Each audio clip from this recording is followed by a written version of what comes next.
a key thorn in President Trump's side, the remarkable efficiency of the US military in carrying something like this out. But, it is amazing to see the silence through which all of this occurred, and how we learn of this startling moment through 40, 50-word social media post just dropped in the ether by the president in, it seems, the early hours of his morning in Florida, Fred. Nick Patton Walsh, thank you very much. You'll obviously stay across this story for us in this remarkable moment that we're witnessing here. And we'll check in again with you very soon. And folks, stay tuned, stay with CNN. We'll have a lot more of our breaking news coverage. The U.S. now saying that it has taken Nicolas Maduro out of Venezuela and brought him to another place. We'll have much more after this break.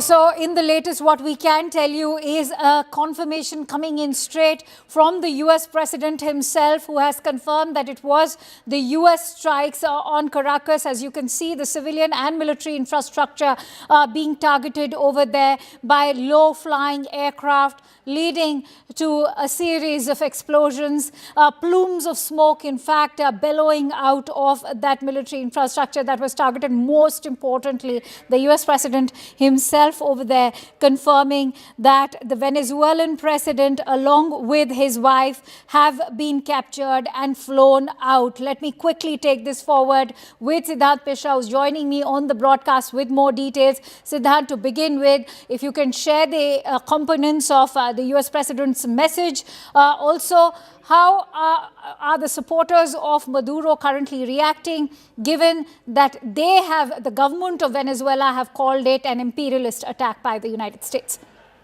Well, this has come as a surprise for everyone of us who have been tracking developments in Venezuela very closely. In fact, since morning when these videos started flooding on social media platforms, in fact, we were under the impression that it could be some serious strikes which U.S. forces are carrying out against the narco cartel in Venezuela. Some docks must have been hit, the airport, their godowns must have been hit. But now President Trump has confirmed that it is a coup which has been carried out by the U.S. forces in Venezuela. In fact, the first overthrowing of the government by the U.S. Forces under President Trump's second regime, Akanksha, I would put it this way. And now President Trump, in the post he made on Truth Social a short while back, says that U.S. carried out large-scale strikes in Venezuela. In fact, he also says that President Maduro and his wife have been captured and flown out of the country. Now, Akanksha, leader of the free world, is using words like captured. Right. And the president of Venezuela and his wife, his family, have been captured by U.S. forces and have been flown out of country. Very smoothly, U.S. has managed to do this coup. In fact, as I said, that it all happened very secretly. In fact, just a short while back, we were expecting that it could be some serious military strikes being conducted, being led by CIA, but it was a coup being carried out by the U.S. forces, overthrowing the Maduro government. And now this has been confirmed by President Trump, that the family has been flown out of Venezuela. In fact, we have a statement from the defense minister of Venezuela confirming that the fight is still continues. Perhaps, I find it very weird, because when Maduro is out of the country, defense minister is saying that I am the new boss. But let's see till when he will be able to give fight to the U.S. forces.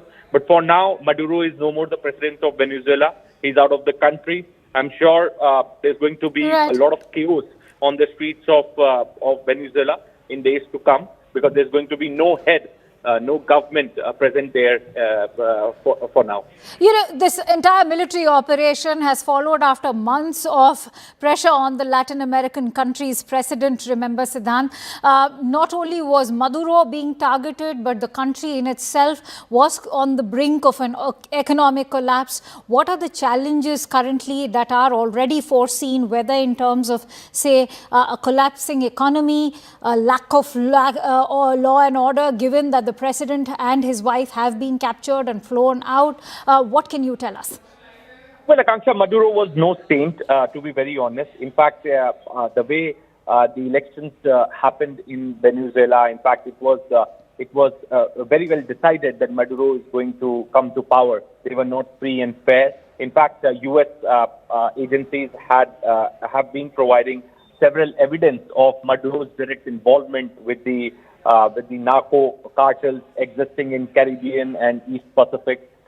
There have been multiple attempts being made by Maduro in last few months, Akanksha, to reach out to President Trump. In fact, he wrote a letter to President Trump in September, giving proposal for direct talks I'm so sorry to interrupt you there, Trump. Siddhant. I'll have to quickly cut across to live coverage coming in on CNN. Let's tune in. Welcome back, folks. And we have major breaking news that we're following from Venezuela. U.S. President Donald Trump says President Nicolas Maduro and his wife have been captured in a U.S. attack and flown out of Venezuela. Mr. Trump says on his social media platform, the U.S. has carried out, quote, a large-scale strike. He says there will be a news conference at 11 a.m. Saturday morning at his Mar-a-Lago estate in Florida. The Venezuelan opposition declined to comment on the situation after multiple explosions struck the capital Caracas and other parts of the country early on Saturday morning.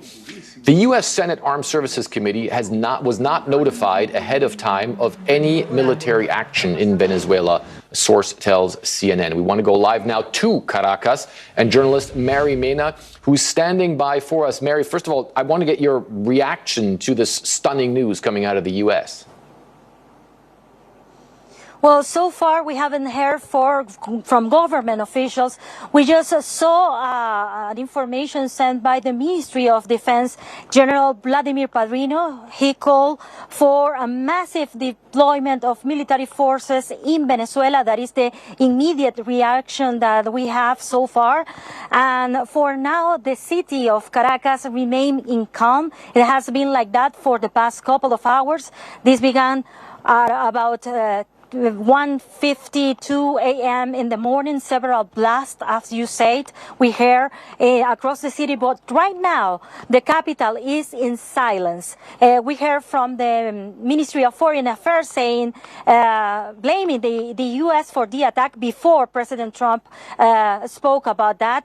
And then, well, we received information from the Ministry of Foreign Affairs saying there was 3 attacks in 3 strategic areas in Venezuela, in Miranda State, La Guaira State, and Aragua State. Those are key strategic locations where the military forces have infrastructure.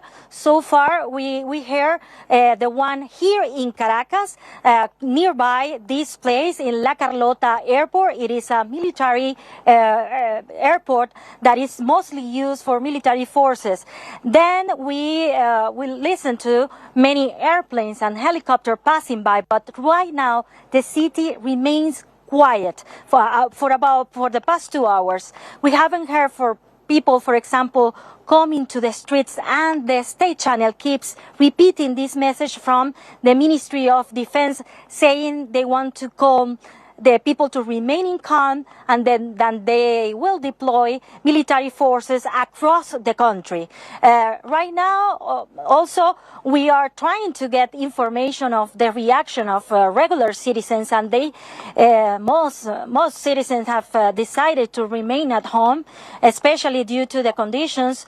In the statement released by the government, they say they call for a state of emergency, and we don't know exactly the implications of this state of emergency, if people can, drive by the city, or they could be detained. So that is why many people have decided to stay at home and to wait for more news on the developments of this information. And of course, the importance of the new piece of information released by Donald Trump, saying that Nicolas Maduro and his wife, Cilia Flores, are out of the country.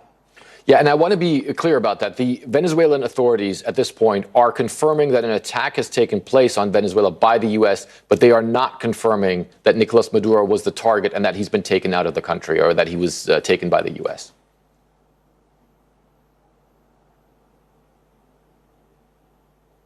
Is that correct?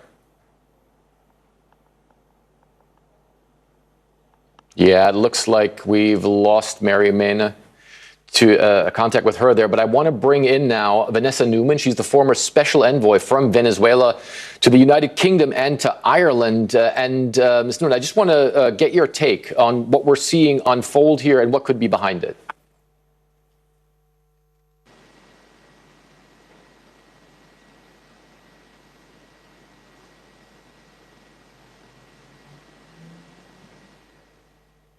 Trying Vanessa Newman one more time. Ms. Newman, in case you can hear me now, I want to get your take on what we're seeing unfold in Venezuela right now and what's behind it.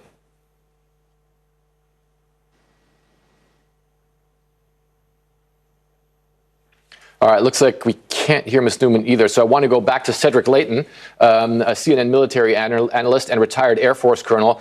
Colonel Leighton, obviously you've walked us through some of these stunning developments and how the U.S. could have pulled something off. We've been seeing these videos of U.S. or choppers. We don't know if they're U.S. choppers seemingly flying above Caracas. How would a raid like this unfold? Because while you said this is sort of reminiscent of when the U.S. pulled Manuel Noriega out of Panama, Venezuela is a much bigger country, isn't it?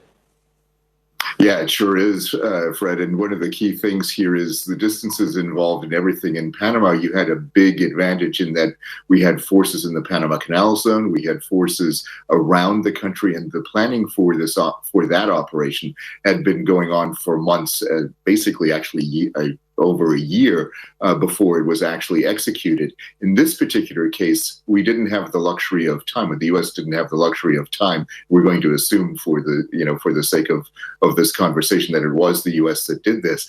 And the key thing here is that the one advantage, though, that we did have in this particular case was the fact that we had arrayed all these forces just to the north of Venezuela in the Caribbean. So with that, it gave us a platform, gave the United States a platform to actually go into Venezuela. The first thing that you do in a case like this is you look at who can see you, what kind of radar coverage is there in Venezuela? How do they look at, what do they see? How do they look at the types of aircraft that are flying around their country, even in peacetime? And then from that, you can assess kind of where the gaps are. And when you assess where those gaps are, that's where you determine where some of your targets are. So that would basically be the first wave. And with that first wave, Fred, what you end up doing is you end up eliminating that risk, because radar coverage and other forms of detection are basically a risk to your airmen, to your special operations forces, and to anyone else that you're moving into a country like this, which is basically denied territory. So when you go in there, you take out the first area, the radar installations, and then you also make sure that any anti-aircraft installations that are arrayed against you, that those anti-aircraft installations are knocked out, basically, or at least made inoperable. And then you pick a time where people are not going to be active, where they're not expecting you, and just like the Japanese did to the United States in Pearl Harbor, you come in and you surprise them. And that's basically what we see here. The element of surprise is absolutely critical. The Venezuelans clearly knew that we were out there. They didn't expect this specific operation to happen at this specific moment in time. And that, I think, is a way in which the planning process works. And when I was at Special Operations Command, the very first thing my boss told me was that we needed to know which way the door handle turned. And what he meant by that was a euphemism for describing the exquisite detail of intelligence that is needed. Most intelligence folks in the military forces, they have basically a general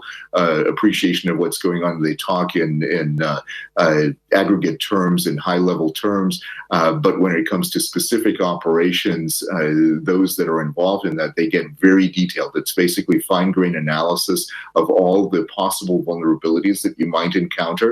And when you go in to a place like Venezuela, you make sure that you know what those vulnerabilities to your forces are and what the capabilities of the Venezuelans are. And you try to, you have some worst case scenarios and you pick some likely scenarios, and that's how you develop your plans. And those plans are then what's executed once the decision to go ahead is made, once, in essence, the go order is given.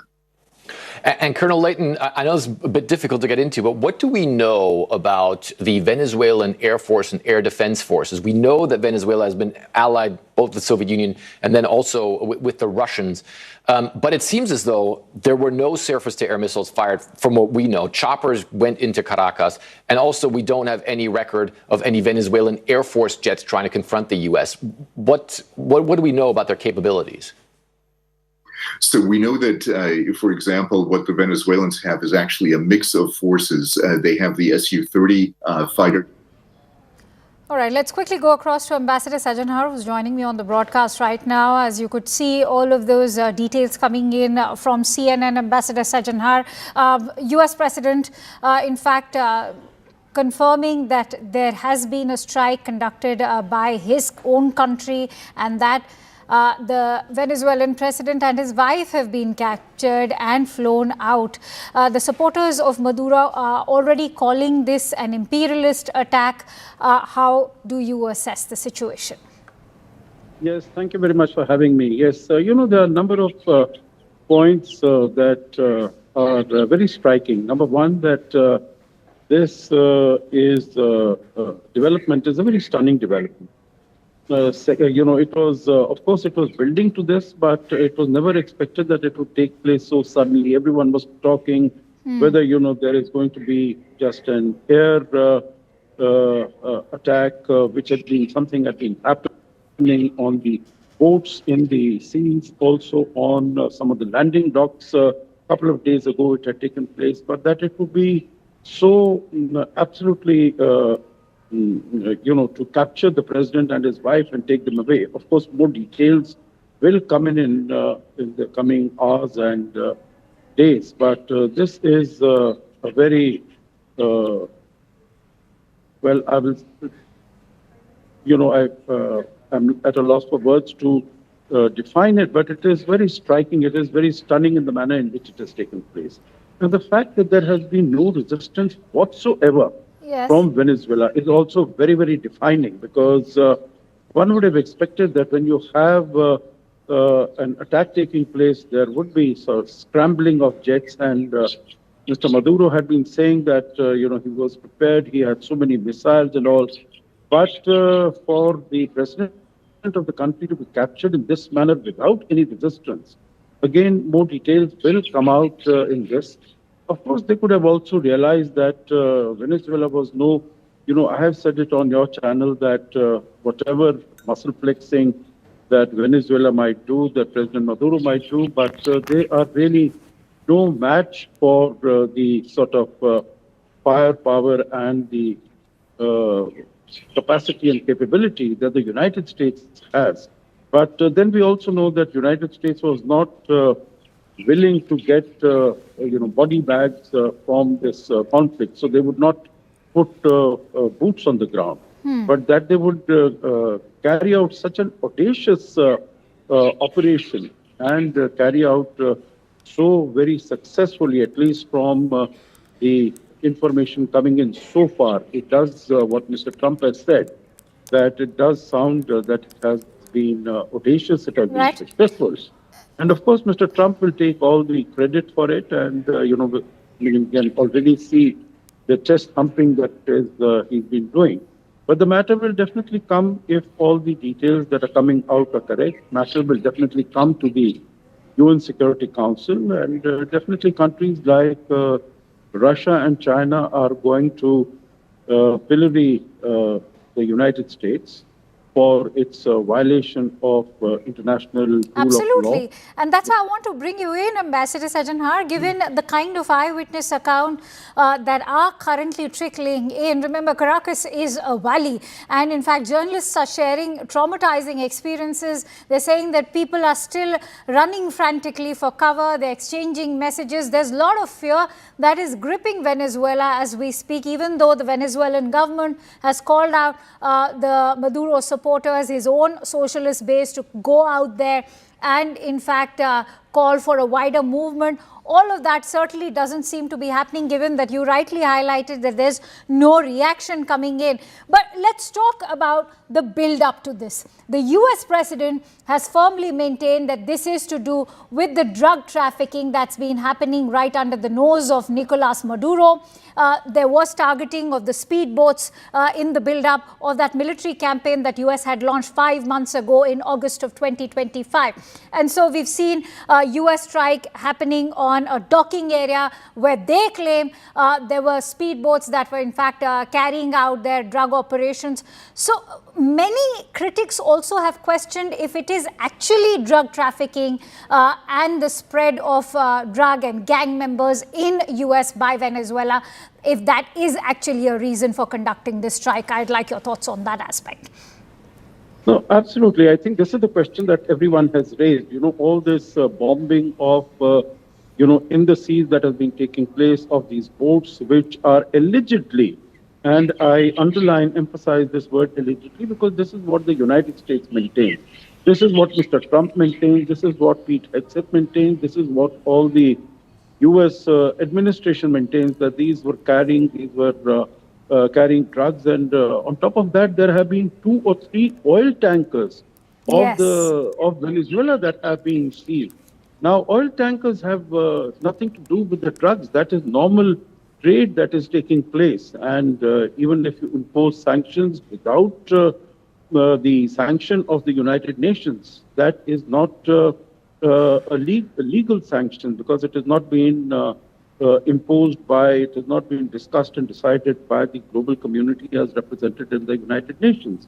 So that is also falling foul of international law. But we see that the United States, under Mr. Trump, and even before that, they have been doing what they think is in their own interest. United States went into Iran without any UN sanction and bombed Natanz, Isfahan, etc., etc. Okay. So here also they seem to have done so, and many countries, many people, many commentators have been raising questions as to how legally justified they are under international law, because there is no evidence that has been advanced.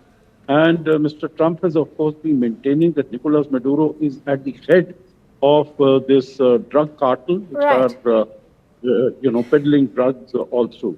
So, Ambassador Sajanhar, hold on to those thoughts. As much as the US may want to claim that this is because of the drug trafficking that was being done by Venezuelans at the behest of the Venezuelan president, remember, important to highlight that there's a lot in Venezuela that is also coveted by countries across the globe, not just the United States. You're looking at China, you're looking at Russia, you're looking at Iran. Why? Because Venezuela happens to be a country with the largest oil reserves. It's also strategically located in the Caribbean. That also proves to be a very viable alternate to, say, the Panama Canal. A host of all of those reasons we will be deep diving into. But for now, we're slipping into a quick break, going to, in fact, request Ambassador Sajanhar to stay with us as we return.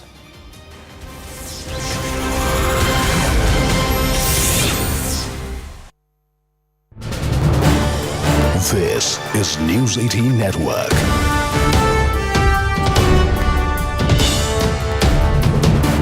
India's largest news network. Khokun Das, who was attacked by a violent group in Bangladesh, succumbs to injuries. Khokun Das was injured after the attack and was set on fire by a mob. The incident took place on December 31st in the Shariatpur district of Bangladesh and is the latest in a series of attacks on minorities in Bangladesh.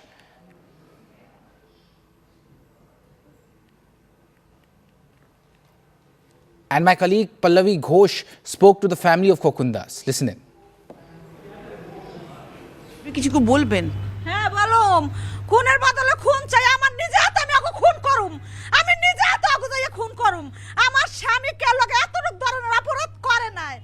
আমার স্বামী কেউ দোকানে যায়, বাড়ি দোকানে একটু বিড়ি সিগারেটও খায় না। এরা দিয়ে সবার উপকার হয়েছে, কিন্তু ক্ষতি হয় না। What Seema Das is saying is that I want blood in exchange of blood. My husband never hurt anyone. He never had any enemies. I don't understand why he was killed. কেরম হয়েছিল আপনি জানেন? কেরম না কেন হয়েছিল বলতে পারবেন না? না কেন হয়েছিল জানেন না? দোকান করে দোকান থেকে বাড়িতে ফিরছে রাত্র 8:30টার দিকে, শীতের দিন থেকে তাড়াতাড়ি ফিরছে। তাড়াতাড়ি ফিরা কি লাভ হলো? 8:30টার দিকে বাড়িতে ঢুকতে আর 1 মিনিট। যারা ওনাকে মারলো ওরা কি ওনাকে জানাশোনা ছিল? উনি চিনতেন? হ্যাঁ, কোপাইছে আর নাম বলছে, কোপাইছে আর নাম বলছে। ও কি আগে থেকে ওনাকে জানতো? না, জানতো না। So he didn't know who attacked him, but they attacked him and they stabbed him on his stomach, and then of course upore petrol ঢাললো। কোপাইছে, পেট কোপাইয়া ঝুলি মুলি বাই করছে, তারপরে পেট্রোল দিয়ে আগুন দিয়া দিছে। যেটা মানুষটার গায়ে কেমনে আগুন ধরাই দিছে, কেমনে আগুন ধরাই। আমরা খুনিরা যাতে আগুন দিই, আমরা আমাকে সামনে নিয়ে আগুন দিবে। ওর বাবা মারে ধরে নিছে, বাবা মা আয়া স্বীকার করে আইছে, থানার তো স্বীকার করে আইছে। So what Seema Das is telling me is that they stabbed him multiple times on his stomach. In fact, intestine, everything came out, and then they put petrol on him and he tried to save it. And now, obviously, I can understand why they are in this mood where they want action to be taken, and they say we want to meet out the same treatment. সরকার থেকে কেউ এসছে? সরকার থেকে, police থেকে কেউ এসছে? MP আইছিল। তারপরে কি বলেছে? আশ্বাস করছিল যে ওকে শাস্তি ব্যবস্থা করবো। ভয় পায় এখন যেতে, ফেরত গ্রামে ফেরত। Welcome back to our live and rolling coverage on the US strikes that have just now taken place. In fact, a while ago on Caracas, the Venezuelan capital, where the US President Donald Trump has already announced that the Venezuelan President Nicolas Maduro and his wife have been captured and flown out of the country. Remember, this is going to have massive geopolitical repercussions. Quickly going across to Ambassador Sajanhar, who continues to stay with us.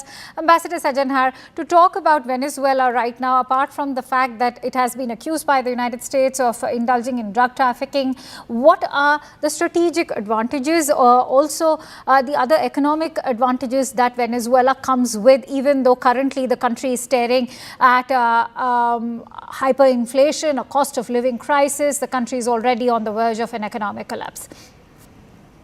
No, absolutely. But, this is there are huge economic and geopolitical advantages in terms of the strategic location of Venezuela that is concerned, in terms of what the United States has articulated in its national security strategy that has come out last month on the 15th of December. So first, as far as the economics is concerned, Venezuela has the world's largest reserves of oil. I think that needs to sink in, and it is not a member of OPEC, so its oil can go anywhere. It has been going to China, to many of the others, as the economies of different countries grow. Even as far as India is concerned, it has been a very significant buyer of oil from Venezuela. And when as far as President Trump is concerned, he has said no holds barred as far as exploitation of fossil fuels is concerned, energy is concerned. So he has, in my view, definitely his eyes on the oil from Venezuela. And so that would be something very attractive as far as he's concerned. And Ambassador Sajanhar, to also put this into a larger, wider context, we are seeing that President Trump is having this particular affinity, or say for targeting countries with their own oil reserves or say energy advantages. First it was Russia. India was targeted for its own dealings with Russia. Now we are seeing the similar kind of a trajectory being followed for Venezuela. It's worse, in fact, given that the president himself has been captured.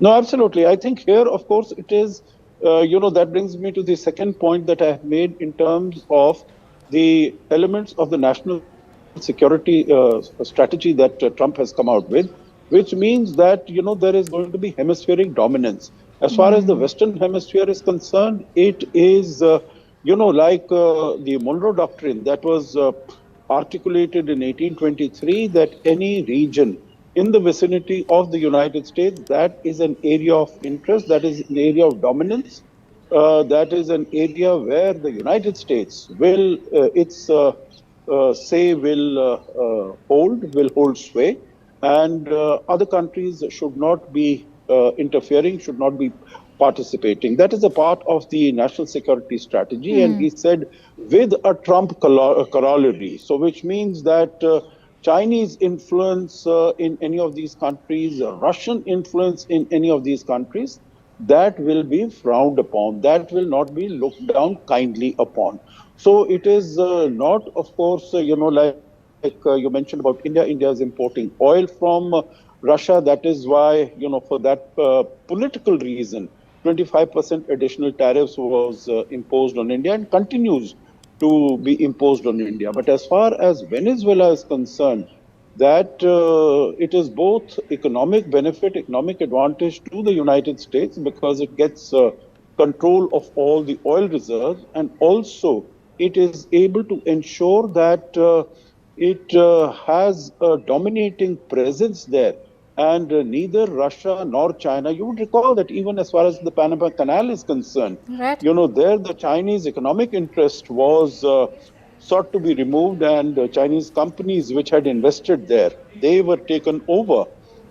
Ambassador, I'm also running short of time, so I quickly want to pose one last question, which is from the points that you've referred to from the national security strategy of the United States that was published in November last year. Very rightly said, this is also mentioned in their national security strategy that the United States will be looking towards countering, say, powers like Russia, China, Cuba, Iran, all of them who've been having influence in Venezuela. Another interesting aspect that was shared in that strategy was to also counter Iranian terrorism efforts being made. Now, that is what has been claimed by the US, that Iran is operating Hezbollah bases out of Venezuela. Also, the country acting as a platform to issue blank passports for various terrorists. Do you think that this is to do with the larger geopolitical realignment that we are seeing over here, where Iran is also being challenged at the moment, and now we see these strikes on Venezuela? No, you are absolutely right. When we had Benjamin Netanyahu coming to the United States, Washington, D.C., 3 days ago, I think it was on the 30th December that he came to the Mar-a-Lago resort, and they had discussed, of course, the second phase of the Gaza operations and demilitarization, laying down of arms of Hamas was important. But Iran was also very important, and the threat was issued both by Israel as well as United States, that unless, if Iran goes either in terms of improving its nuclear capacity or its missile capacity, there will be action will be taken. So Mr. Trump has made it very clear he will not countenance any expansion of power or influence by Iran. And if these charges have been made that, there are these blank passports being given and Hezbollah is being stationed there, then of course that becomes another reason. But let me add here again, these are all statements that have been made so far by the United States. I don't know whether any incontrovertible evidence has been advanced by the United States to the global community to substantiate whatever it is saying. Absolutely, and that's a very fair and valid concern that you've just now raised. Many thanks to you, Ambassador, for sharing those very valuable insights with us. We continue with our live and rolling coverage. Let's quickly cut across to CNN for more. Again, obviously a very difficult situation right there in Venezuela. We'll try and get in touch with Mary Mena again, because obviously she's the one who's on the ground. But joining me now is our own contributor, Stefano Pozzebon, who has reported extensively and reports extensively from Venezuela, has spoken to Nicolas Maduro on various occasions. And Stefano, I want to pose the question that I wanted to ask Mary to you. We have heard that Delcy Rodriguez has now come out and said under the Constitution, she would be the one who's in power. She's demanded proof of life of Nicolas Maduro. But it certainly seems as though the inner circle has no idea where Nicolas Maduro is right now. What does that mean for the power structure in Venezuela?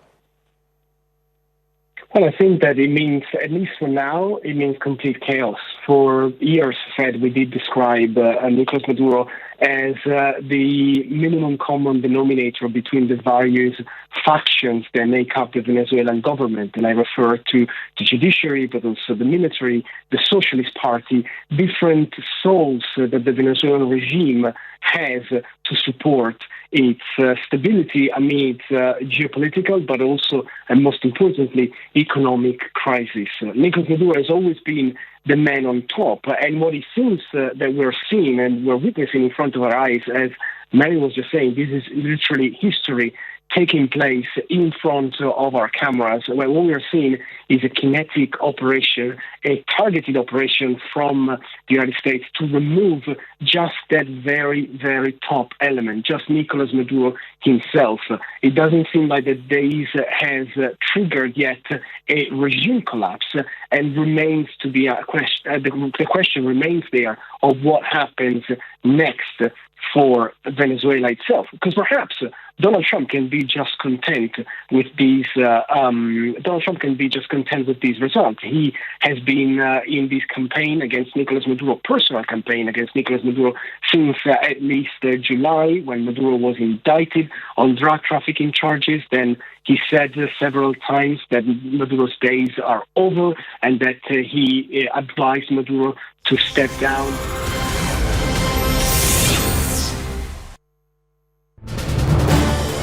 This is News 18 Network.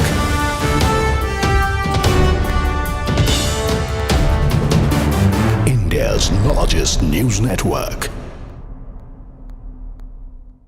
Khokun Das, who was attacked by a violent group in Bangladesh, succumbs to injuries. Khokun Das was injured after the attack and was set on fire by a mob.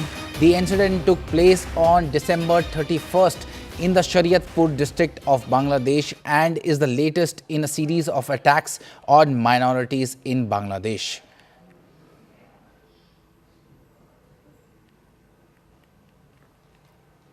And my colleague Pallavi Ghosh spoke to the family of Khokun Das. Listen in. কিছু বলবেন? হ্যাঁ বলুম, খুনের বদলে খুন চাই। আমার নিজে হাতে আমি ওকে খুন করুম, আমি নিজে হাতে ওকে যাই খুন করুম। আমার স্বামী কেউ লোক এতটুক ধরনের অপরাধ করে নাই। আমার স্বামী কেউ দোকানে যায়, বাড়ি দোকানে একটু বিড়ি সিগারেটও খায় না। এটা দিয়ে সবার উপকার হয়েছে, কিন্তু ক্ষতি হয় না। What Seema Das is saying is that I want blood in exchange of blood. My husband never hurt anyone. He never had any enemies. I don't understand why he was killed. কেরম হয়েছিল আপনি জানেন? কেরম না না কেন হয়েছিল বলতে পারবেন না? না না কেন হয়েছিল জানেন না? দোকান করে দোকান থেকে বাড়িতে ফিরছে রাত 8:30টার দিকে, শীতের দিন থেকে তাড়াতাড়ি ফিরছে। তাড়াতাড়ি ফিরে কি লাভ হলো? 8:30টার দিকে বাড়িতে ঢুকতে আর 1 মিনিট। যারা ওনাকে মারলো ওরা কি ওনাকে জানাশোনা ছিল? উনি চিনতেন? হ্যাঁ, কোপাইছে আর নাম বলছে, কোপাইছে আর নাম বলছে। ও কি আগে থেকে ওনাকে জানতো? না, জানতো না। So he didn't know who attacked him, but they attacked him and they stabbed him on his stomach, and then of course উপরে পেট্রোল ঢাললো। কোপাইছে, পেট কোপাইয়া ঝুলি মুলি বাই করছে, তারপরে পেট্রোল দিয়ে আগুন দিয়ে দিছে। যে তো মানুষটার গায়ে কেমনে আগুন ধরাই দিছে, খুনিরা যাতা কেমনে আগুন ধরাই। আমরা খুনিরা যাতা আগুন দিই, আমরা আমাকে সামনে নিয়ে আগুন দিবে। ওর বাবা মারে ধরে নিছে, বাবা মা আয়া স্বীকার করে আইছে, থানার তো স্বীকার করে আইছে যে যাতা আমাকে আগুন দিবে। So what Seema Das is telling me is that they stabbed him multiple times on his stomach. In fact, intestine, everything came out, and then they put petrol on him and he tried to save it. And now, obviously, I can understand why they are in this mood where they want action to be taken, and they say we want to meet out the same.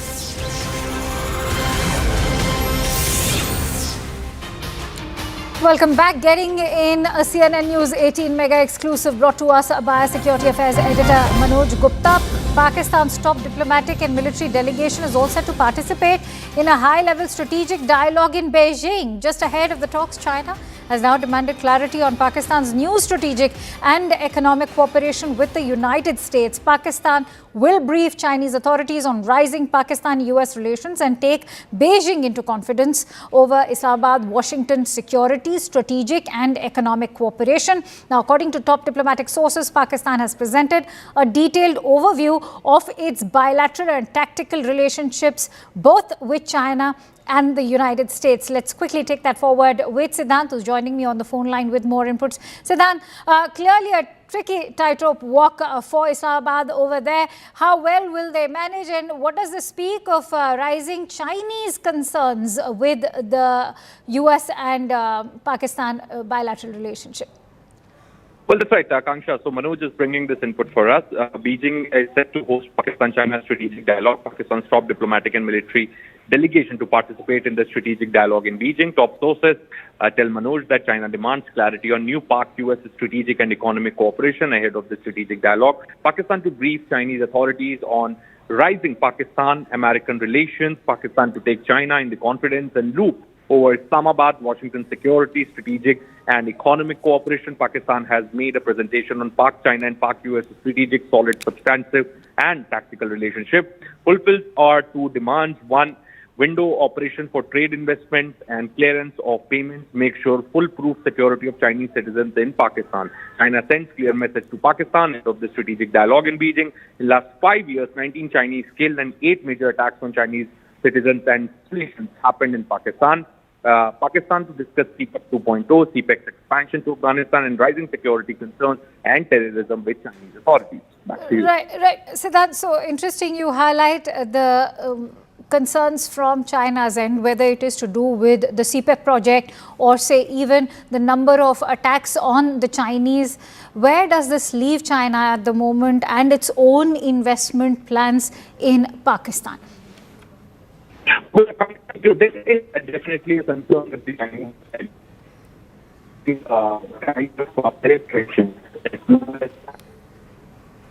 All right, we seem to have lost that network with Siddhant, but that's all we have for you in this broadcast. Thank you so much for watching. News and updates continue on CNN News 18.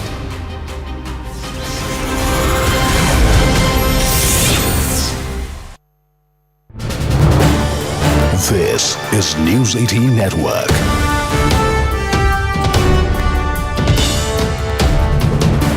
India's largest news network. Khokun Das, who was attacked by a violent group in Bangladesh, succumbs to injuries. Khokun Das was injured after the attack and was set on fire by a mob. The incident took place on December 31st in the Shariatpur district of Bangladesh and is the latest in a series of attacks on minorities in Bangladesh.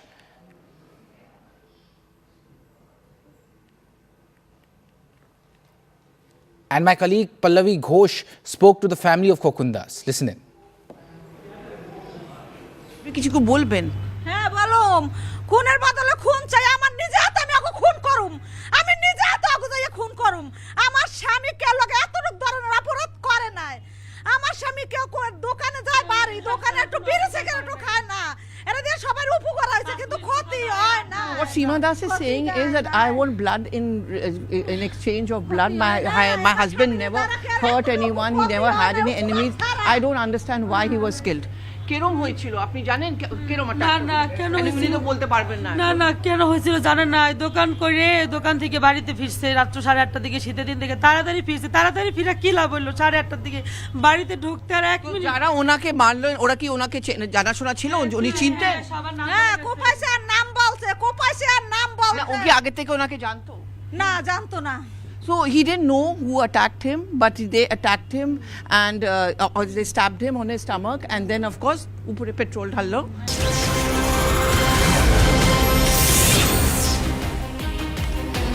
Very good evening. You're watching CNN News 18. I'm Akanksha Swaroop. Let's begin with the top stories we're tracking this hour. Donald Trump has confirmed airstrikes on Caracas, the Venezuelan capital, says President Nicolas Maduro and his wife have been captured. Venezuela's vice president has demanded proof of life.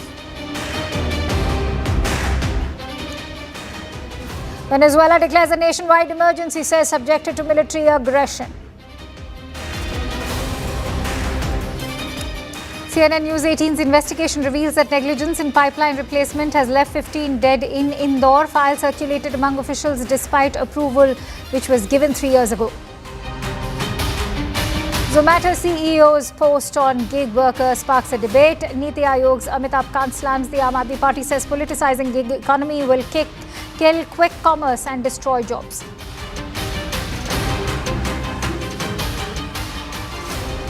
Bangladeshi Hindu shop owner Khokan Das, who was stabbed and set ablaze by radicals, succumbs to injuries today.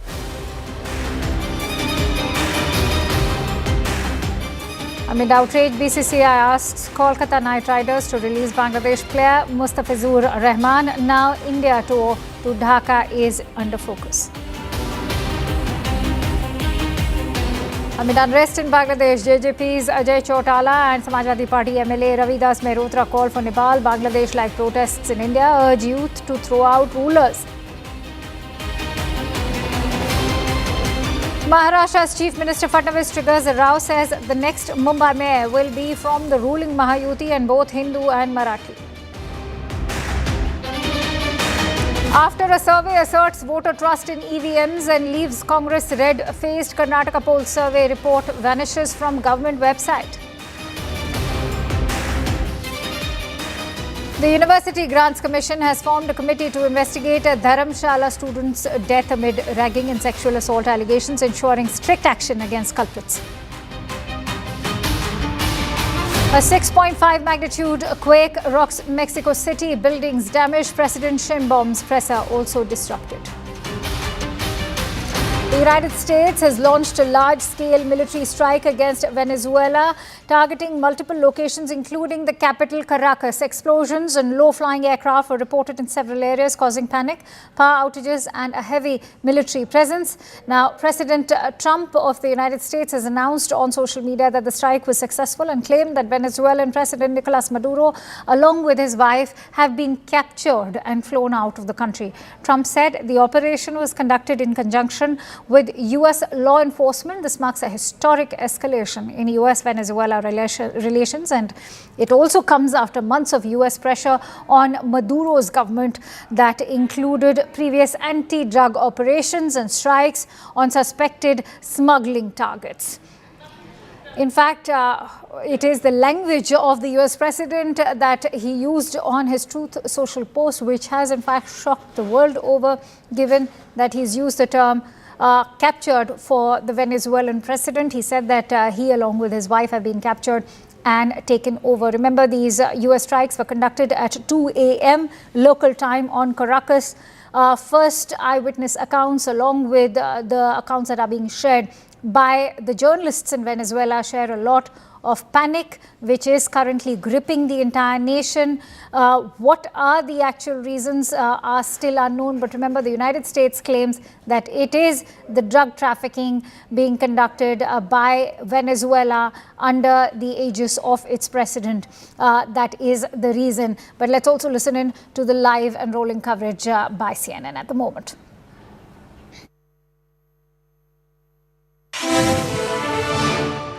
Back to our breaking news out of Venezuela. U.S. President Donald Trump has confirmed that the United States carried out a, quote, large-scale strike against Venezuela. He says Venezuelan President Nicolas Maduro and his wife have been captured and flown out of that country. The Venezuelan vice president says she is now in charge and Maduro's whereabouts are unknown. In a brief phone interview with the New York Times, President Trump called it a, quote, brilliant operation. His announcement comes after explosions were reported in the capital, Caracas, and other locations a short time ago. Venezuela's government is accusing the U.S. of a, quote, very serious, grave military aggression. A source tells CNN that the Senate Armed Services Committee was not notified ahead of time of any potential military action in Venezuela. And I am joined now by Carlos Solar, Senior Research Fellow in the International Security Studies at the Royal United Services Institute. And Carlos, first of all, these seem to be groundbreaking developments. I just want to get your take on what appears to be unfolding in Venezuela right now. Absolute groundbreaking events happening. We've been watching the U.S. military buildup in the Southern Caribbean unfold for the last 5 months. But it's certainly, the U.S. was saying something. The message was real. The amount of air warfare that you had in Puerto Rico, for instance, so close to Venezuela, and 4 months, 5 months up to the U.S. Compiling intelligence on where the Venezuelan air coastal defense was, where the regiments were, where the troops were deployed, most certainly what Maduro's movements were at the moment. It's all starting to make sense, all the pieces of the puzzle in this very quick operation early in the morning on the 2nd of January. Everyone probably just waiting for the new year, this long weekend of the new year in Latin America to finish on Saturday. So quite surprising. But if we take a step out, we can clearly see that the U.S. planned this in ahead of time. We can see that there were explosions from the eastern side of Venezuela towards Caracas in the city center and in the center of the country. So clearly we had an operation with a good doses of diversion in the east. And then I've seen some footage about helicopters flying low in the Caracas airspace, which means that you had to get rid of the anti-aircraft in order for that operations to minimize the risk of U.S. Troops that were in momentaneously, very briefly, in the city center of Caracas, probably picking up Nicolas Maduro. And Carlos, what could happen next? Could there be a popular uprising against the power structure? Could Delcy Rodriguez, who claims that she's now the one who's in power, hold things together, possibly build new ties to the United States? Does the opposition have anything to say about all this? Are they in a position to possibly take over? What could be the next steps? Yeah, there are many elements, as you've mentioned.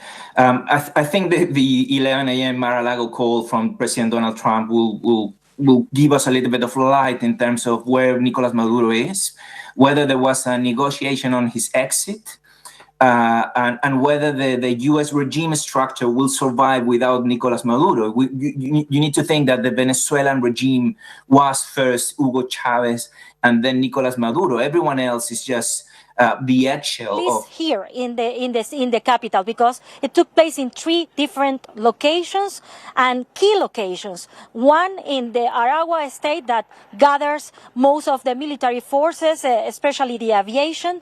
Then La Guaira state that is also a key strategic place because it's the place that serves the airport, the main airport in Caracas, and then here La Carlota Airport, that is a military airport in the capital, Caracas. Marimena, thank you very much. They're live in Caracas for us this morning. I know you'll stay across all of this and bring us the latest once you get it. And right now, I'm joined by Vanessa Newman. She is the former special envoy from Venezuela to the UK and to Ireland. First of all, Vanessa, I just want to get your take on what's unfolding in Venezuela right now.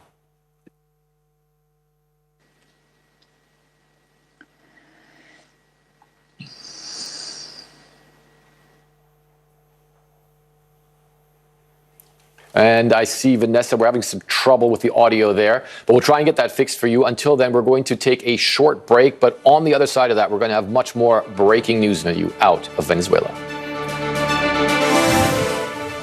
Yeah, now attention and focus currently shifting over to the location of the Venezuelan president, Nicolas Maduro, who, as has been declared by the U.S. president, has been captured by the U.S. along with his wife. They've been flown out, as has been confirmed by Donald Trump himself on the Truth Social post. But more importantly, the Venezuelan vice president now demanding proof of life of the Venezuelan president. Remember, this was on expected lines. They have declared national emergency, and even as we speak, speak, the Venezuelan government so far, which is already in shambles, has reached out to the socialist base of Nicolas Maduro, asking them to in fact now mobilize and galvanize support for Nicolas Maduro and speak out against what the Venezuelan government is calling an imperialist attack by the United States.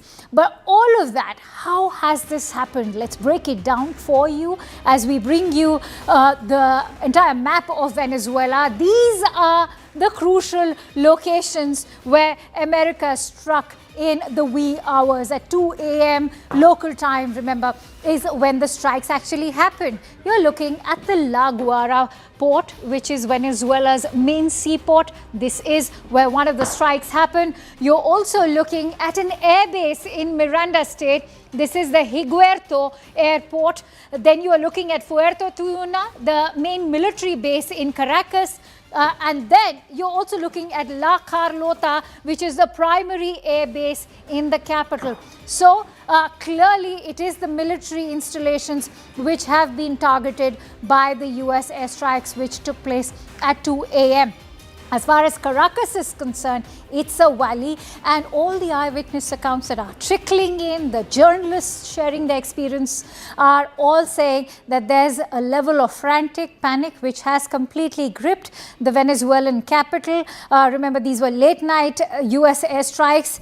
Much of the build-up had already begun in a 5-month pressure campaign that has been embarked upon by Washington since August of last year, where they've been accusing Venezuela and its president of conducting drug trafficking in Venezuelan waters in the Caribbean, and also of smuggling drugs into the United States, along with Venezuelan gang members that are also operating out of US soil. Nonetheless, important to also talk about the US National Security Strategy, which was released in November of 2025, that also talks about how no non-hemispheric players will be allowed by the United States to operate in the hemisphere. And clearly, as we all know, that the South American country has very much been a point of focus for the United States at the moment. And so the presence of Russia, China, Iran, Cuba, all of them was currently rattling the United States.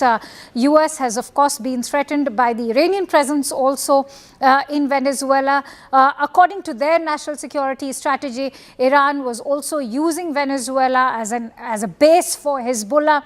They were also issuing blank passports for various terrorists, but these are again claims being made by the United States. One cannot rule out the fact that Venezuela has the world's largest oil reserves. This could also be a potential cause of conflict between Washington and Caracas.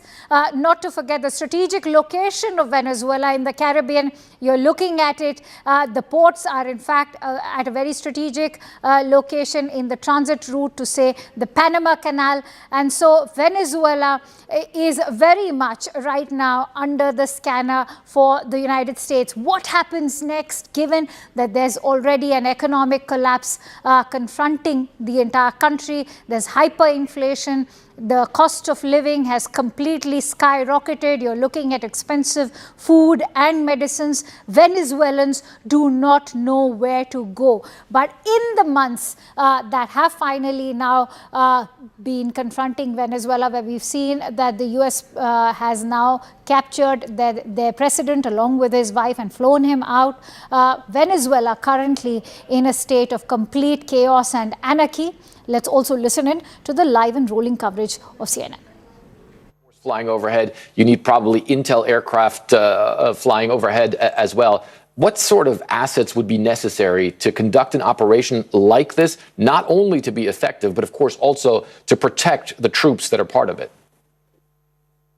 Well, I wouldn't be surprised if there was other government agencies on the ground ensuring that key government people stayed home through different means. There would have been suppression of air defences and ensuring that any response forces that might be loyal to the president were either destroyed in their bases, or the routes to where the president might be captured were cut off. So I think this was all part of the enabling activities for the US Army's Delta Force to go in and capture the president of Venezuela. Yeah, and it's interesting because a U.S. Senator, Mike Lee, has come out and said he spoke to the U.S. Secretary of State and said, who said that apparently this military operation, he believes, is justified by protection of U.S. forces. So meaning, obviously, those strikes that we saw. Does it seem to be more clear that they probably were taking out air defense systems? Because we're hearing that some of them were at key airports in Venezuela, a military airport and a civilian airport. Well, it looks like so far from what we can see, and as we know, first reports are generally wrong with military operations, but they used what force was necessary to get the special operators in safely to capture their target and get them out safely. I mean, they don't want to have more people in the area of operations than they really need to. How do special forces prep for something like that? You've obviously been very high up in the Australian military, very close relations with the U.S. military, because it's a daring operation. You're going into a place where the president of a country, who presumably is protected by a lot of people and in a protected space, is doing his best to not be taken by the U.S. military. How do they prep for something like this? Do they have dry runs? Do they possibly reconstruct maybe some of the areas where they think the President Maduro might have been? Well, the US Army's Delta Force really are the tip of the spear when it comes to special operations forces worldwide. They really could be described as exquisite. They train, they rehearse, and they do it over and over and over again until they know just about any potential contingency that might come up. But they also select the kind of people that, besides being very well prepared and rehearsed, if something unforeseen does come up, they can adapt quickly and overcome whatever obstacles might be in their path. So, this is going to be studied for a long time once we have the details of a classic special operations recovery activity. And I mean, you're obviously a very broad military expert with so much experience. We know that the Venezuelans have very close military ties, for instance, to Russia. A couple of years ago, the Russians flew some of their most capable strategic bombers actually to Venezuela. What does this mean in terms of regional stability, but also in terms of Venezuela's relations with Russians? How could the Russians react to all this? Well, I think it shows once again that countries that partner up with Russia don't do so well. The Syrians found that out. The Venezuelans have now found that out, and others are sure to find that out in the future. I mean, Russia's not a very reliable partner. They will give you lots of kind words, but when you really need their help, they're not going to be there, just as Russia wasn't there for them tonight. Mick Ryan, thank you very much for that analysis, and we will be right back with more of this breaking news coverage out of Venezuela. All right. Now, the reasons for this entire military operation is what one is trying to probe into. Is it exactly to do with the drug smuggling charges that have been, in fact, slapped by the United States on Venezuela and its president? Of course, remember, Maduro has been denying those charges. They're saying that as far as the Venezuelan waters are concerned, they may be used for drug trafficking, but Venezuela has not had any direct contribution, and that Maduro has made his own set of assurances to crack down on it. But remember, at the same time, he's also been making those overtures to the U.S. He's in fact requested in the days that have passed by. There was a recorded interview that Maduro had delivered, in which he had in fact also reached out to the U.S. president, urging the U.S. to in fact have talks. So the big question right now is whether or not there was some kind of a negotiation between the Venezuelan president and the U.S. authorities over there. Where has he exactly been taken after being flown out? A host of unanswered questions stare at Venezuela. But remember, the U.S. president has also announced that there will be a press conference at 11 a.m. Mar-a-Lago time in Mar-a-Lago, where perhaps we can expect more details to be shared by the U.S. president himself. Of course, this is a military operation. Venezuelans have very much called it an imperialist attack by the United States. With that, we're slipping into a quick break. Stay tuned to CNN News 18 as we return with the latest news and updates on Venezuela and across the globe. Stay tuned.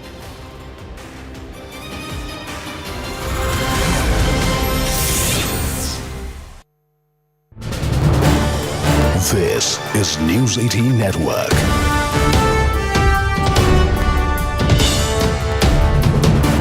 India's largest news network.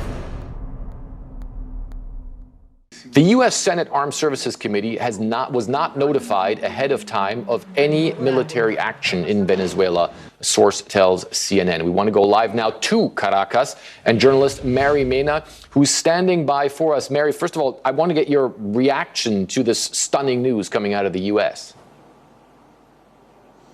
Well, so far we haven't heard from government officials. We just saw information sent by the Ministry of Defense, General Vladimir Padrino. He called for a massive deployment of military forces in Venezuela. That is the immediate reaction that we have so far. And for now, the city of Caracas remains in calm. It has been like that for the past couple of hours. This began about 1:52 a.m. in the morning. Several blasts, as you said, we hear across the city, but right now the capital is in silence. We heard from the Ministry of Foreign Affairs saying, blaming the U.S. for the attack before President Trump spoke about that. And then, we received information from the Ministry of Foreign Affairs saying there was 3 attacks in 3 strategic areas in Venezuela, in Miranda State, La Guaira State, and Aragua State. Those are key strategic locations where the military forces have infrastructure. So far, we hear the one here in Caracas, nearby this place in La Carlota Airport. It is a military airport that is mostly used for military forces. Then we will listen to many airplanes and helicopters passing by, but right now the city remains quiet for the past 2 hours. We haven't heard for people, for example, coming to the streets, and the state channel keeps repeating this message from the Ministry of Defense, saying they want to calm the people to remain in calm, and then they will deploy military forces across the country. Right now, also, we are trying to get information.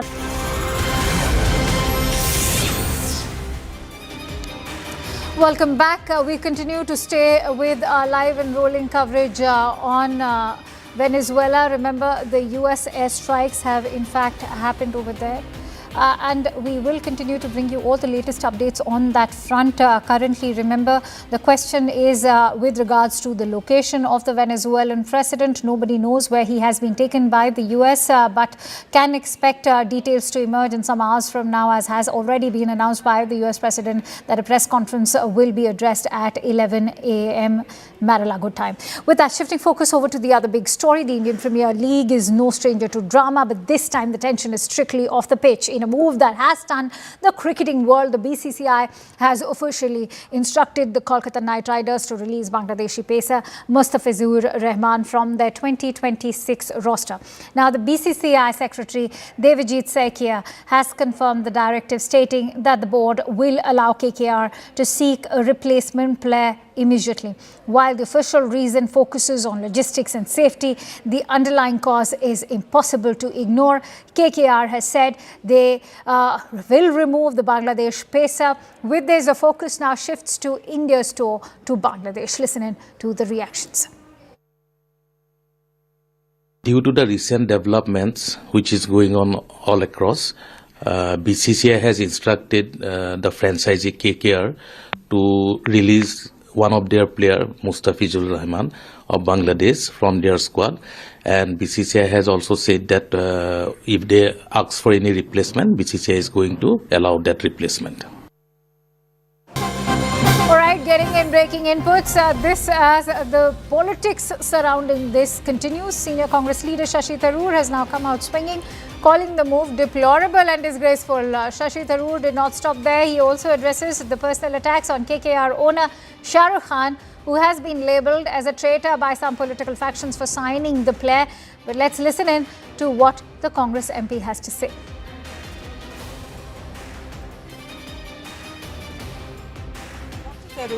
Now the BCCI has asked Kolkata Knight Riders to remove Bangladeshi pacer from their squad. How are you seeing this situation? Well, I think it's deplorable. I really think it's disgraceful the way this entire thing has been conducted.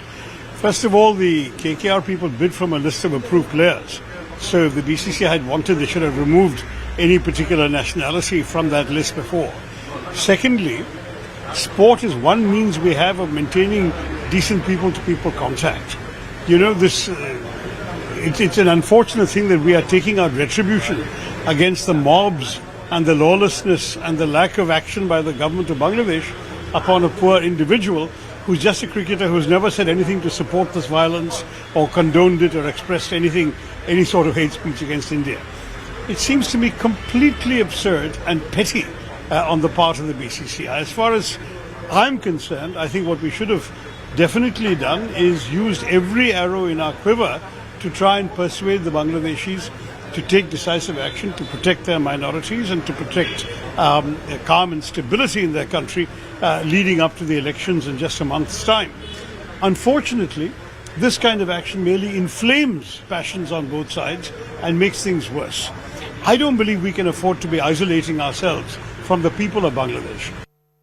Right. So, Shashi Tharoor very much maintaining that this is mindless politicizing. Let's quickly take this forward with Payal Mehta, who's joining me on the broadcast with more input. So, Payal, some very key, critical, valid observations being made by Shashi Tharoor over there. Having said that, how far has the Indian government taken this? If you look at diplomacy, New Delhi is clearly letting diplomacy take its own course. Well, it's been a developing situation. That is something which the BCCI accounts for, the reason that they've asked KKR to withdraw this player's name. That's something which they have given as a condition. But, you know, we haven't completely stopped our ties with Bangladesh. That is also a fact. So, Shashi Tharoor is coming in from a very good place. He's been a diplomat. He's been somebody who's worn the cap of the External Affairs Minister. And he's also a huge cricket buff, if I may say so as well. So, obviously, there is a lot that is going to be at play over here. There's a lot of questions which remain unanswered. But as far as the BCCI is concerned, they will obviously act on the advice of the government of India.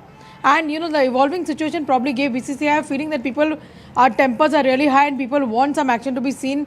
And, you know, in any case, this player was not going to be part of the playing 11. So, whatever the reason be, the BCCI has come out on this as well.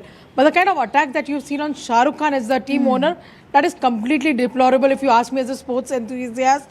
Also, what is his fault, Akanksha? The only thing is that his team bought a player which was available in the playing pool as well. So why should he be called all kind of names? Why should he be called anti-national and all of that? Sure. So the moment the BCCI has given instruction, there has been nothing that has been spoken about by the KKR, and the KKR immediately has issued a statement that they are removing this player and they will be waiting for the BCCI to give them the option to buy another foreign player as well. So obviously a controversy nonetheless that you've really seen, but there is a lot at stake right now because, you know, in the coming month or so, you're going to have the T20 World Cup. What will we do to Bangladesh back, you know, then? And of course, later in the year, you'll have a tournament that Bangladesh will have to play with India. What about that as well? These are very, very developing situations. It's very difficult for anybody, whether it's the government or the BCCI, to answer this right away. You know, Payal, somewhere it's also stemming from parallels being drawn with Pakistan. Isn't that an unfair analogy, given that you cannot compare attacks against minorities, say, with the kind of terror infrastructure that is thriving in Pakistan? And so to compare the cricketing policy that India holds against Pakistan, to expect a similar cricketing policy towards Bangladesh, is that even a fair expectation? Well, of course, it's completely unfair to draw parallels between the two countries. India has no ties with Pakistan at all. It's been a stated position of the Prime Minister from the time that he came to power in 2014 that terror and talks will not happen together. Terror and sport will not happen together, and terror and blood will not flow together. That's been the policy of the Indian government. Even though the normal Pakistani, the average Pakistani may have not done anything to, you know, harm India's interest as well. But this is the time for them to pull up their own government and make them accountable to their own people. And for example, the Indus Water Treaty has been discussed so far and wide, saying what is the fault of the people of Pakistan. The Prime Minister, the government of India does not want to do any harm to the people of Pakistan, but this is the time for them to teach their own government a lesson that they have to stop harboring terror, and they cannot expect India to be nice to them if they are constantly going to be bleeding India with 1,000 cuts. Many thanks to you, Payal, for putting that into perspective for us and for also sharing insights with us on that. Questions now clearly being raised on the BCCI also in terms of why were Bangladeshi players allowed, first of all, in the auction pool of the IPL. That's all I have for you in this broadcast, but let's also, in fact, bring you some reactions. If they had put this rule in the first place, this would not have happened, right? See, what is the point of questioning a franchisee or a franchisee owner? The rules are set by BCCI. The rules are overlooked by ICC. These questions, instead of asking the franchisee people who are following the law, you should ask people who are supposed to make this law. Why nobody questions BCCI or the ICC chairman? Why nobody questions the Home Minister? Well, after Pahalgam attacks, was the cricket match so important that you went and played with Pakistan? What did you achieve? When the entire country's sentiments was against you playing with Pakistan, you chose to play with Pakistan. Why nobody is pulling up the ICC or the BCCI? सवाल ये है कि जिस वक्त खरीदारी हुई उससे पहले ये फैसला लेना था।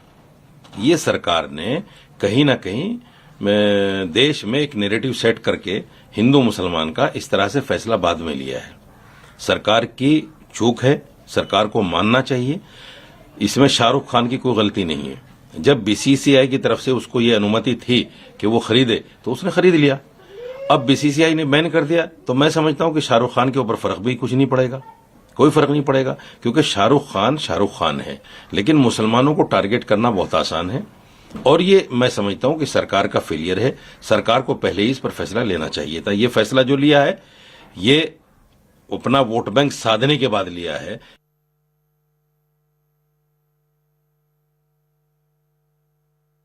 ये देखिए, भारत देश के 100 करोड़ सनातनियों की भावनाओं को समझते हुए जो बीसीसीआई ने निर्णय लिया है उसके लिए बीसीसीआई का बहुत बहुत धन्यवाद। और हमने कल ही आप लोगों से कहा था कि आप निश्चित रहिए, भारत सरकार और बीसीसीआई इस पर को संज्ञान लेगी, चूंकि 100 करोड़ हिंदुओं की भावनाओं से खिलवाड़ नहीं किया जा सकता। और धन्यवाद बहुत बहुत बीसीसीआई का कि उन्होंने इस तरीके का निर्णय लिया। और मैं फिर एक बार कहूँगा, ये पूरे भारत के हिंदुओं की जीत है, सनातनियों की जीत। वो शाहरुख खान समझ नहीं पाए थे ना, अब शाहरुख खान की समझ में आ गया है कि भारत में रह के सनातनियों से पंगा लेना या सनातनियों के विरुद्ध चलना वो अच्छा नहीं रहेगा। और उन्हें ये समझ आ गया है कि देश के सैकड़ों करोड़ जो सनातनी हैं उन्होंने ही उन्हें शाहरुख खान बनाया।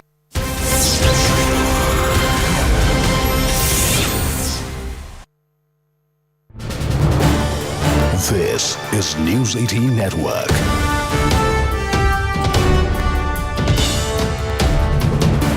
India's largest news network. The U.S. Senate Armed Services Committee was not notified ahead of time of any military action in Venezuela, a source tells CNN. We want to go live now to Caracas and journalist Mary Mena, who's standing by for us. Mary, first of all, I want to get your reaction to this stunning news coming out of the U.S. Well, so far we haven't heard from government officials. We just saw an information sent by the Ministry of Defense, General Vladimir Padrino. He called for a massive deployment of military forces in Venezuela. That is the immediate reaction that we have so far. And for now, the city of Caracas remains in calm. It has been like that for the past couple of hours.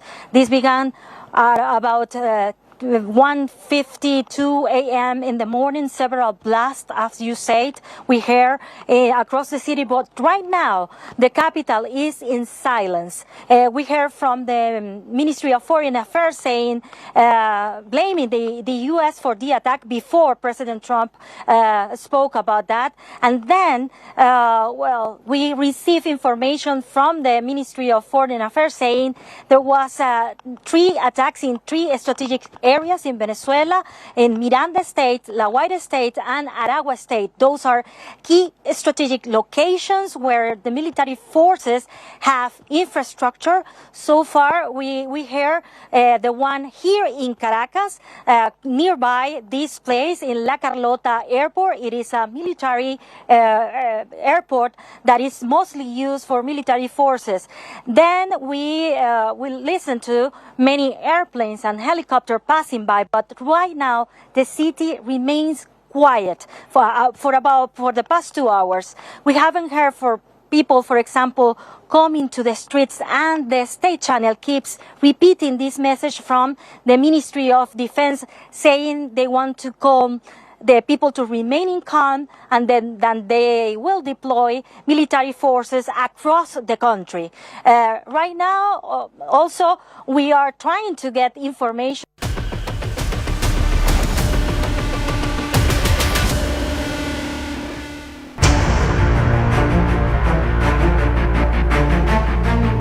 Racial slurs, an assault, and a young life at the center of a growing controversy.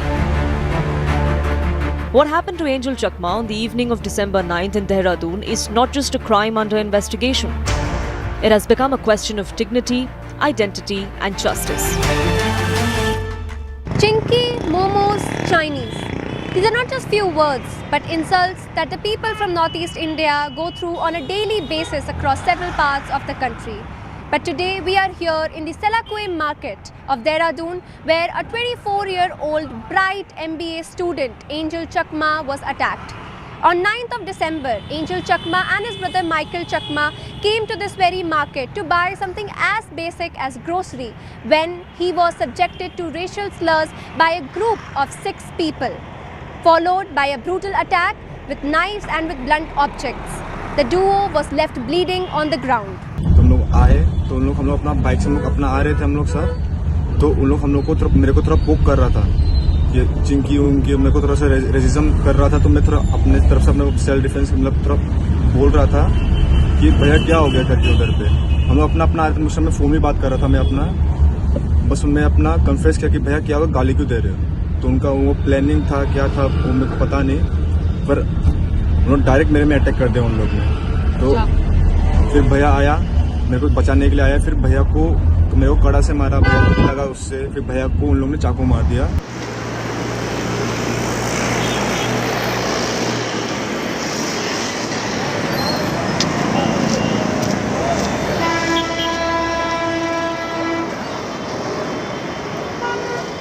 The incident was just happened on the 9th of December. तो उसके बाद से हमको पता चला कि वो admit हो गया था ग्राफिका हॉस्पिटल में। उसके बाद हमको सीधा वो कोमा में गया था। उसके बाद 26 को सीधा हमें 4 बजे खबर मिली कि उसका डेथ हो गया है। तो उसके रिगार्डिंग मतलब उस समय जिस समय मतलब उसको हॉस्पिटल लेके जा रहे थे, उस समय में मतलब कोई भी पुलिस, कोई भी शासन, कोई भी नहीं था उस समय। तो उस समय हमारे कुछ लीडर्स थे जो मतलब एफआईआर फाइल करने के लिए गए थे थाने में। तो उन लोगों ने उस एफआईआर को रिफ्यूज़ कर दिया कि हम लोग पेरेंट्स से ही लेंगे, आप लोगों से नहीं लेंगे।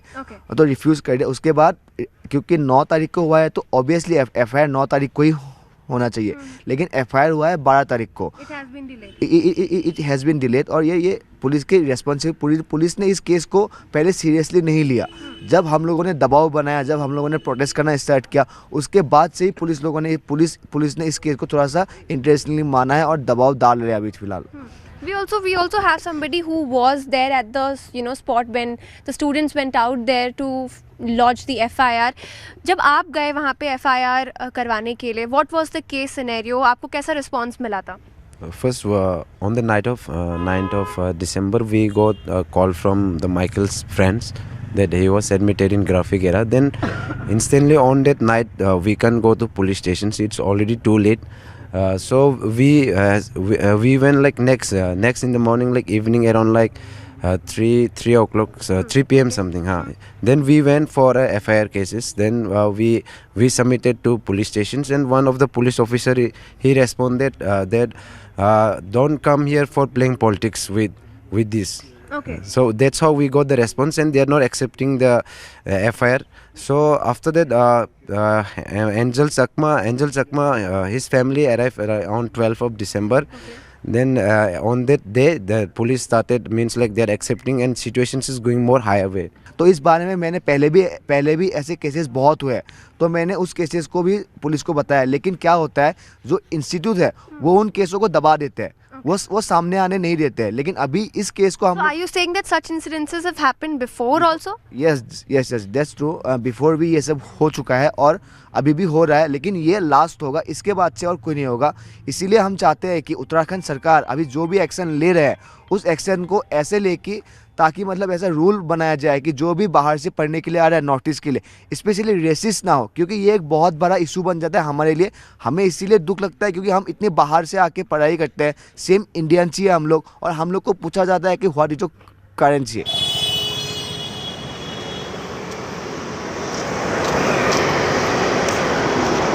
Currently, we are in the Selakui market of Dehradun, and this is the exact same spot where Michael Chakma and his brother Angel Chakma were attacked.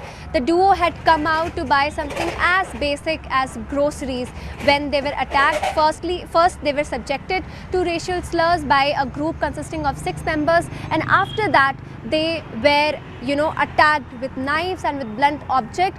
Now the entire group, the 6-member group, was already drunk and they had come here in this market to buy extra liquor. This is that shop, viewers. This is that shop where the 6-member group had come to buy liquor for a birthday party, and when they had come here, that is when they brought out these comments.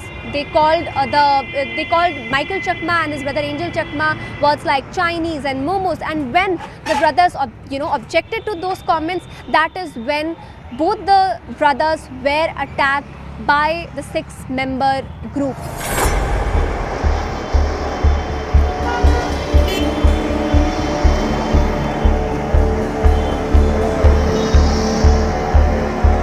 उधर से भागते हुए आ रहे थे। लड़ाई तो हमारे सामने भी नहीं हुई है इतनी, दुकान के सामने भिड़ते हुए आ रहे थे। जब स्कूटी में टकरा करके वो बच्चा गिरा है और फिर समझ लो 1-2 मिनट का वक्त रहा होगा, 1-2 मिनट में वो फाइनल हो जाता है और वो उसका भाई हो या उसका गार्जियन कोई भी हो टेम्पो में बिठा करके ले जाता है, तब पता चलता है कि इसके चोट लगी है। जो ये घटना का स्थल हो रखा वो मेरी ही शॉप से, हमारी वाइन शॉप से ही मुश्किल से 2 दुकान आगे भी कोई ये घटनाक्रम सारा हुआ है। हम दूर से देखते हैं कि 2 गुट आपस में भिड़ चुके हैं, 2 आदमी आपस में लड़ रहे हैं। मैं दूर से कहता हूं कि वो लोग आपस में लड़ रहे हैं।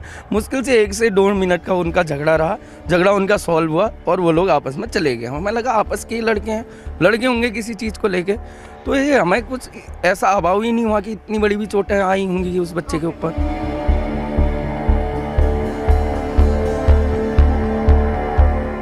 On 9th of December, Angel Chakma was left bleeding on the spot. But what is important here to note is that just 500 meters away from the crime spot is the police station. Let's try to find out what actually happened on the eve of 9th of December. तो सभी से अलग अलग interrogation हुई और इस बात की जरूर जानकारी की गई कि ये जो क्लैश था या जो इंसिडेंट हुआ, ये क्या कहीं प्रायोजित तो नहीं था, कहीं पूर्व सुनियोजित तो नहीं था, या किसी और कारणों से इंटेंशन से यह घटना तो कारित नहीं की गई। लेकिन सबके द्वारा अलग अलग इंफॉर्मेशन बताया गया कि sudden heat of the moment में एक कंफ्यूजन में हुआ और जब ज्यादा आक्रोशित हो गए तो इसमें इस तरह से आवेश में आकर इस तरह से हमला कर लिया। कहीं कोई इंटेंशन मारने की थी और चूंकि इसमें अज्ञात में दिया हुआ था, कोई सूचना नहीं थी थाने चौकी पर, नहीं कंट्रोल रूम में या किसी माध्यम से, तो उसको जो हमारे पास जो लीगल प्रोविजंस है उसको हमने उस तहत उसको प्रिलिमिनरी जांच में रखा। इस केस में ऐसा नहीं था कि जो ग्रुप था उसमें से खुद ही ट्राइबल उसमें बैकग्राउंड से थे, तो रेशियलिज्म की जो बात है वो इन्वेस्टिगेशन में अभी तक नहीं आई है।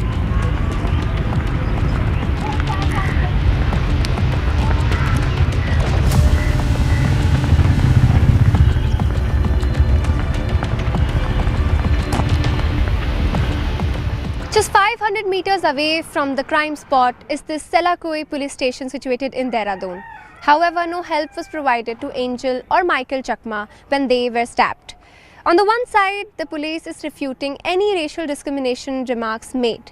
On the other hand, the family is asking for justice and the reason as to why the FIR was delayed. The family claims that though the incident happened on 9th of December, the FIR was registered only 3 days later on the 12th of December.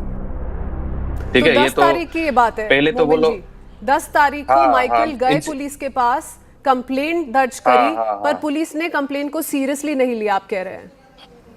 Yes they just told तुम्हारा जैसा यहाँ पे हजारों लोग आते हैं आने के लिए, हम किसका सुनेंगे, यहाँ से जाओ, यहाँ से और आओ मत, ऐसा करके बोल दिया उन लोगों ने, पुलिस ने। तो दे टोटली रिफ्यूज डायरेक्टली, मतलब यहाँ पे कुछ होने वाला नहीं है। दे टुक इट एज स्लाइटली, उसके लिए तो मतलब वो लोग मतलब कोऑपरेट नहीं कर रहे थे डायरेक्ट। उसके बाद हम लोग का इधर का जो प्रद्युत बर्मन मानेको जी है, उन लोग ने कांटेक्ट किया, हम लोग ने भी कांटेक्ट किया, मतलब ऊपर से प्रेशर क्रिएट करने के लिए। उसके बाद जाके उन लोग ने 12 तारीख को जाके एफआईआर लॉन्च किया उन लोग ने। While the police denies any racial angle, questions remain unanswered.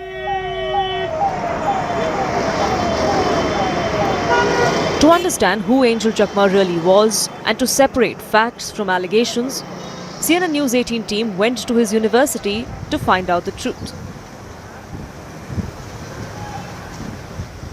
Angel Chakma, a bright second-year MBA student from Northeast who had come to Dehradun to fulfill his dreams. But he was subjected to racial slurs which finally took away his life. CNN News 18's team has now reached Jigyasa University where Angel Chakma used to study. Let's try to speak to his friends and his classmates to understand what actually happened on the eve of 9th of December. I personally believe that what I heard after meeting his father and his relatives, that it has been a racial slur for sure, because the boys chanted these things, and this is what the brother also told me, and so it's no doubt it's a racial thing, and it's very unfortunate that this has happened. At least in the campus we don't have this type of feelings in terms of we treat everybody equal. Northeast is a segment which we have been handling for 20 odd years now. In the School of Education, in the School of Business. So Northeast as a segment we never thought. For us all are Jigyasian, and that's the type of spirits we carry. But this happening outside the campus on an evening and with such a motivated killing, is very shocking. And all I can say is Jigyasa and the entire university, the fraternity stands by Angel Chakma. We will do whatever we can, the best for him. And the most important thing is Angel Chakma, like cases should not happen. I think the government should step in. We have to create a very equitable environment, which is not there. I have been in the southern part of the country. I have seen the amount of problems Northeast peoples, are facing. I have seen that in Delhi. I have seen that in Noida. I think this is very, very worrisome and sad that and I've seen that even in case of some Kashmiri students coming here, and their populace and student enrollment is also decreasing. So this is surely a national problem. It is Angel Chakma, but in a larger perspective, I think the governments, the state government and the center has to really have strong laws, because remember, these things were not told in jest, as the police says. This has been told because of the fact that there is hatred and there is a racial hatred, and we need to admit that. जहाँ तक हमें जो सुनने में आया था कि angel और उसका भाई जो माइकल चकमा था, वो दोनों शाम को ग्रॉसरी आइटम लाने गए थे, और उसके बाद सेलाकुई में मार्केट है, तो वहाँ पे कुछ लड़के थे। उसके बाद उनके साथ उनका कुछ तरफ झड़प हुआ, कुछ कमेंटबाजी हुई कि चीनी पीनी ये सब जो शब्द का प्रयोग उन्होंने करा। तो उसके बाद एंजल के जो छोटे भाई थे उन्होंने उसका विरोध करा, तो उसके बाद उसको उन्होंने